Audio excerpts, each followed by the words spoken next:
Good evening, lovely spirits. It's the wise servant here, Mr. Solace. I want to take a little time out my evening to do this very deep video for you guys. What we're going to be discussing is hell in Hinduism. Now, please don't get lost on the word Hinduism. I know everyone has their own particular religion that they like to follow, and people don't like to jump around into different teachings of different religions. But I want y'all to understand that all religions have the same underlying message. This is why religion deals with sin and you living a certain kind of way so that you can save your spirit. So there's an aspect of hell or death in all religions, and you need saving from this existence. All religions have that underlying message. So if you're not into Hinduism, that's okay. I still want you to grasp this message because it's very deep. And I'm not into religion of any sort, but I did a lot of scholarship on many different religions in my time when I thought that the book knowledge would truly enlighten me. But the book knowledge truly didn't enlighten me. But it's a deep thing. Now I want to get into this video, hell in Hinduism. Now in Hinduism, they believe the whole existence that we live in is hell. Or you can say Coca-Cola. So the whole existence or universe that we live in according to Hinduism would be hell. Now you can call this Coca-Cola, which is the bottomless pit or the dark space that all things are in within the universe. So the universe is nothing more than the dark space or the bottomless pit or Coca-Cola according to Hinduism. Now within our existence or the hell that we live in, you have many different places or many different hells within this existence. Now, we live in this existence in a cycle called samsara. Now, what samsara is you're born, you live, then you die. Then you're born, you live, you die, then you're born. So it's a trapped cycle that we live in our existence. And this is called samsara.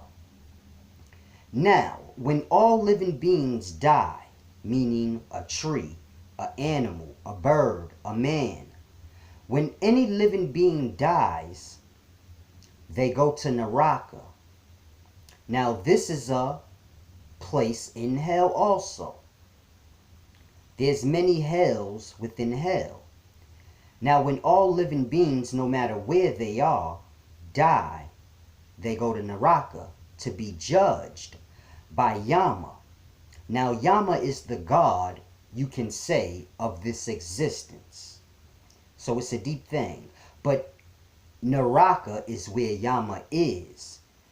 Now, when all spirits or beings die, their spirit is delivered to Naraka to be judged by Yama. You're delivered by the Yamasaras, I believe the name is, Yamadutas. I forgot the exact name, but Yama has servants or messengers, and they collect the spirits of all living beings upon death, and they bring you down to Naraka to be judged by Yama. Now, you will either be sent to heaven, which is called Svarga, or you will be sent to a specific hell according to your sin. So if you're a thief, you'd be sent to a specific hell for thieves. If you're a murderer, you'll be sent to a specific hell for murderers. So you have many different places within the hell. Now, Yama will judge the spirit of all. And depending on your deeds in life, the way you lived while in samsara, the cycle of being born, living, dying, according to how you live, this will determine where you're sent. Now you can be sent to Svarga or heaven, or you can be sent to a particular place in hell. Now here's where it's interesting in Hinduism. Because once you're judged by Yama and you're sent to either heaven or hell, the heaven and hell, according to Hinduism, is only temporary. You will eventually be thrown back into samsara, where you're born, live, then die, born, live, then die. So it's a deep, interesting thing I want y'all to grasp. We live, we die, our spirit is brought down to Naraka, the Yama, to be judged, then you're sent to heaven or hell. But this is not for an eternity. This is just for a brief time. And then you're thrown back into the trap of samsara. So it's a deep thing, because even in my teachings, I tell y'all the same thing. Y'all are trapped in the physical. So it's a deep thing. Now, when you're dealing with Hinduism, if you acquire Vimoksha, you cannot be judged by Yama, meaning you do not have to go to Naraka to be judged and sent to heaven or hell. You can go straight to Svarga, or to hell if you choose, but you can go anywhere you want, and you're not under the rule of Yama, and you're not bound by samsara. So when you die, if you acquire Vimoksha, you can go directly to Svarga, no judgment. No one can judge you. You can move about freely as you choose. But this all boils down to the way that you lived. So it's a deep, interesting thing. Now, it's crazy because Christianity is not that different. Meaning, in Christianity, you're judged by Jesus, and you'll be sent to either heaven or hell. But it's interesting because in Christianity, they forget to mention that heaven is only temporary, and you'll be thrown back into the cycle of life, death, ascending up, life, death, ascending up, life, death, etc., etc. Christianity forgets to mention that part. It's deep. When you're dealing with Christianity, there's a part in the Bible, I forgot exactly what passage, but if you're deep into the Bible, there's a passage where Jesus is explaining to one of the disciples, because they asked him about hell and what happens to the spirits in hell. And there's a passage where Jesus tells the disciple that there's a secret about hell. And that secret is no one is bound to hell for eternity. They will eventually be released, but it's a secret. Now, it's a deep thing because Jesus didn't say the same about heaven. You see how he just miraculously forgot to mention the same about heaven? Because the duality has to equal out. So if you're not bound to hell for eternity, then you're not bound to heaven for eternity either. And you'll eventually be thrown back into this same cycle of life that we live. So you see how Christianity and all the religions, they're all the same, but they all just pick what they want to mention. So it's a deep thing y'all have to grasp. But acquiring Vimoksha is the main thing, because we get lost into the religions and we think the religions are going to save us. And it's a deep thing, because the only way you can acquire Vimoksha, which is to be free from samsara or hell, the existence we live in, it all boils down to the knowledge you acquire. And I don't mean the amount of books you read or the amount of things that men tell you, but observation and seeing and truly understanding within self the horrible nature of this existence that we live in. This is becoming enlightened and awakened to truly see man and the whole nature of this existence for what it truly is, and how men are bound to all types of falsehoods like gods and rules, and they live the way that they were taught to live instead of learning truth and observing things and balancing it out with self. So no baby, no animal is born looking to kill life and eat. We're taught this.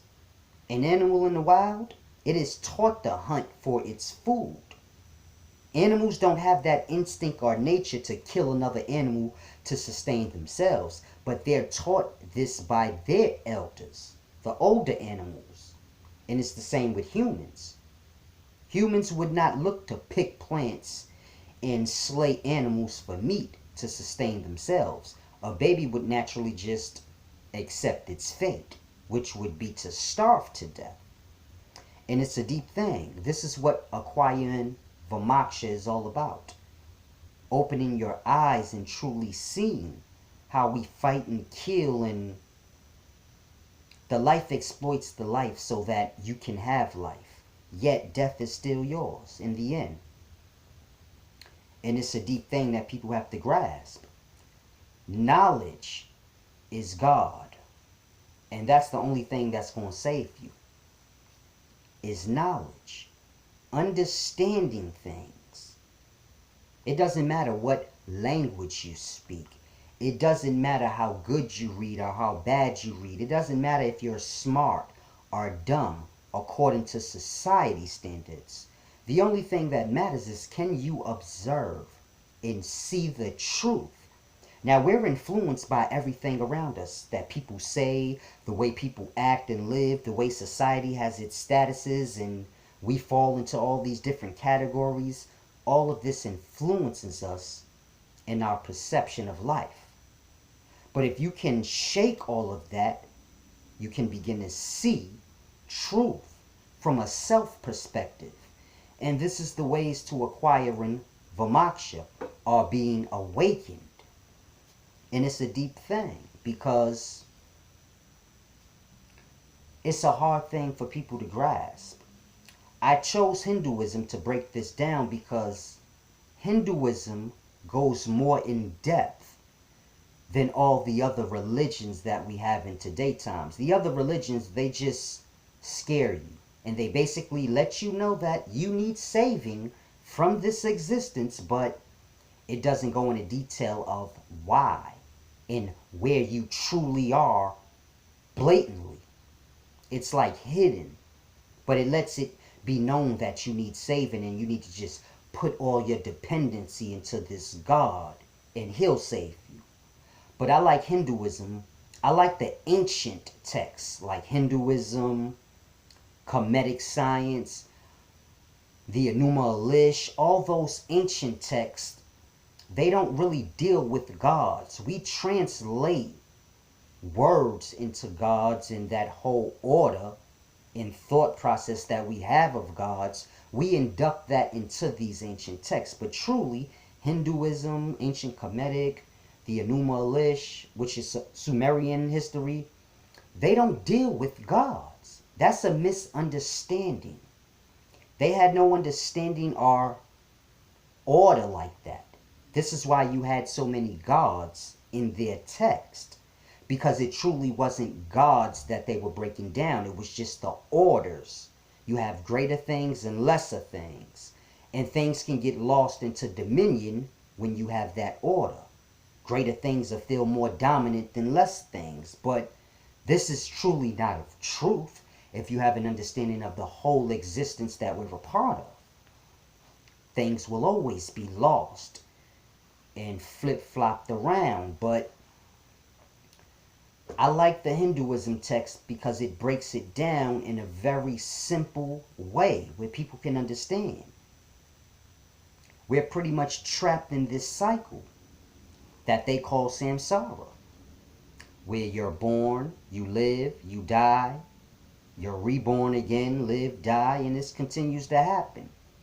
Now, you're born, you live, you die, then you go to Naraka to be judged by Yama. And then you're sent to either heaven or hell for a brief period. Then you're thrown back into samsara, where you're born, live, you die, then you go back to Naraka. to be judged by Yama. You're sent to either heaven or hell for a brief time, and then you're thrown back into samsara, where you're born, live, die, then you're sent back to Naraka to be judged by Yama. And the whole point of that is to see, are you ever going to acquire Vimoksha? Or are you going to keep just going through samsara, then going to heaven or hell, then going through samsara again? Like, when are you going to get it? So this is the whole underlying point of Hinduism. Because that's the order. You're born, you live, you die. You're judged by Yama in Naraka. Then you're sent to either heaven or hell. So if you've been through this cycle 8 times, let's say, you've probably been in 8 different hells, 6 different hells, and maybe you've been to Svarga or heaven twice. Then you're sent back to samsara. So this is their order. And this is the way people live in this existence, never acquiring Vimoksha. Through all them reincarnations, through all those different judgments, because every time you're born, live, and die, you must be judged by Yama in Naraka. Then you go to heaven or hell, you're thrown back into samsara, where you're born, live, die. Then you go back to Naraka to be judged by Yama. So you continuously go through this in hopes that you'd eventually acquire Vimoksha. And it's a deep thing, because most don't. Some get their brief time in heaven or Svarga, and they mistake that for an eternity, not understanding that you will eventually be thrown back into samsara, the cycle of being born, living, and dying. It's a deep thing. Even heaven is in hell. So grasp how deep that is. According to Hinduism, technically, Svarga would be in hell also. Svarga is heaven. It would be in hell also, because Yama decides if you go to heaven or which hell you go to. And he has the control to bring you out of these two and put you back in samsara, which always happens. You're never in heaven or one of the hells forever. You're always taken back out, placed into samsara to be judged again. So you're placed in samsara to be born, live, and die for the purposes of you being judged again, to see if you acquire Vimoksha. Now, if you acquire Vimoksha, Yama will know, because he won't see you when you die. Grasp. You won't be sent there, or you won't be delivered by the, what is their name? The Yamadutas, I believe. Well, these are the messengers of Yama. And if you acquire Vimoksha, they have no hold on you. You can say you're superior to them, in a sense. They have no control over your spirit. Samsara has no control over your spirit, meaning you being born, living, dying. You have that control to come into hell and leave it as you choose. And it's a deep thing. That's why you have the whole process of that, being judged, samsara, heaven and hell. You have all of that for that, hoping that spirits eventually acquire Vimoksha, meaning they open their eyes and begin to understand so that they can live the right way. It's great sacrifice that must be sacrificed to acquire Vimoksha. I ain't going to say to acquire Vimoksha. When you acquire Vimoksha, or acquire the knowledge to free yourself from this existence, or have the power over it to come into it and leave it and not be judged by Yama, once you acquire the knowledge of what to do, it's a great, great, great, great burden. Because what one must do is something that most living beings are not going to be able to do. And that's completely neglect all physical aspects of this life. starting with the root of all physical desire, which is eating. And it's a deep thing, because that's the beginnings and the ends of this physical trap. Eating, it's that choice. Will you accept your fate and just starve and die? Or will you sacrifice another life to sustain yours, knowing you will still die, knowing you will have to do this the next day and the next day? How many days will you feed on another's life to sustain yours, knowing you're going to die anyway? This is why in the Bible, in certain texts, it says, a man with a full belly will not be allowed in heaven. Grasp that. A man with a full belly will not be allowed in heaven. Why? Because that's death in you. You killed the thing to sustain yourself, knowing you would still eventually die anyway. Grasp how deep that is. It's the morality. So when one acquires Vimoksha, there's a great task ahead. So it's a deep thing.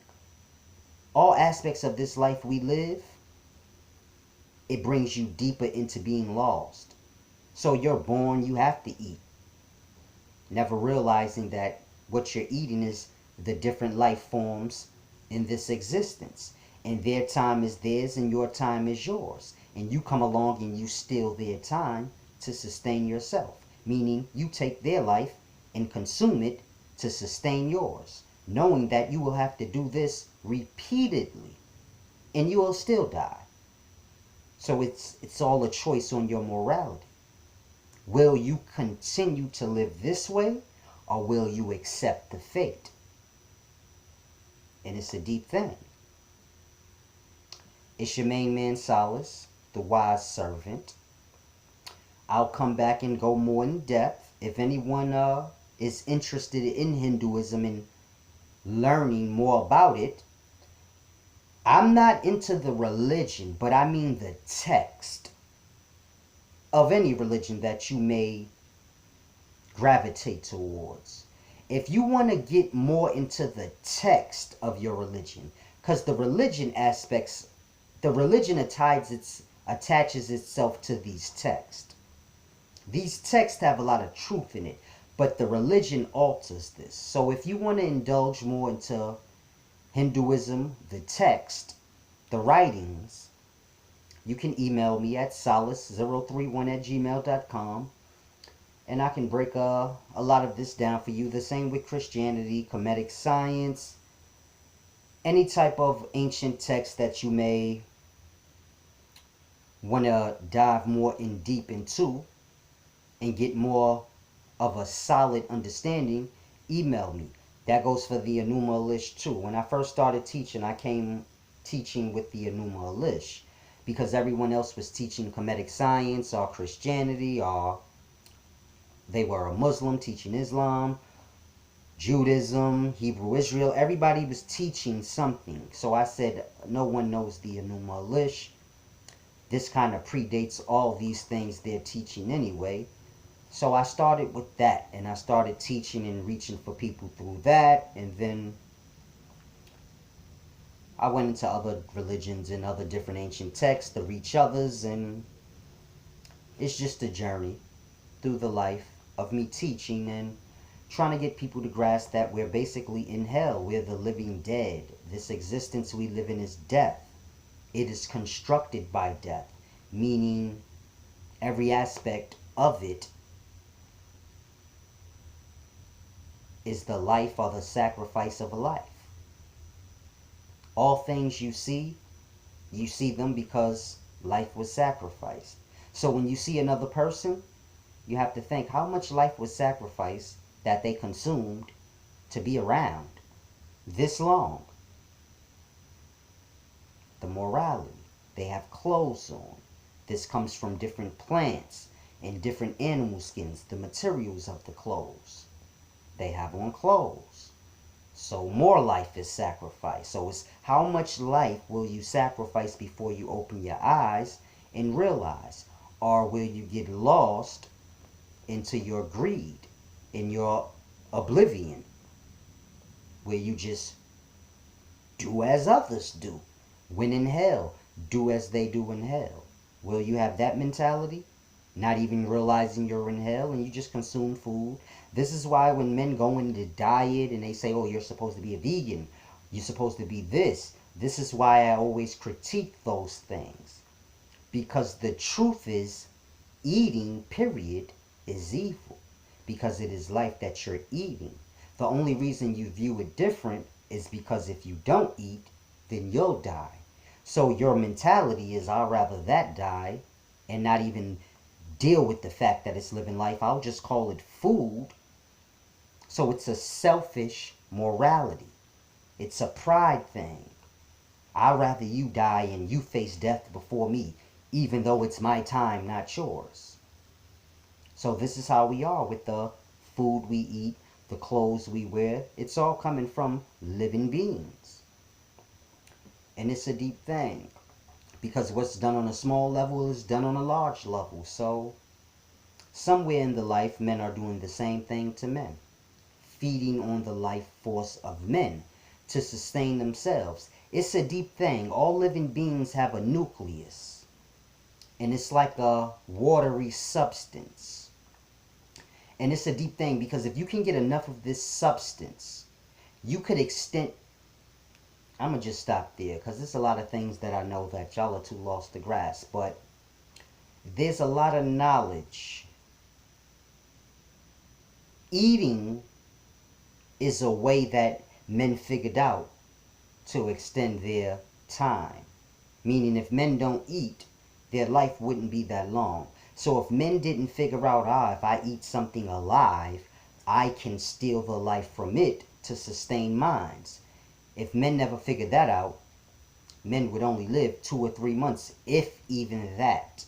So men figured out through eating they could extend their life longer than 2 or 3 months. And if they continuously keep eating life, they could extend it longer and longer, but they'll still eventually die.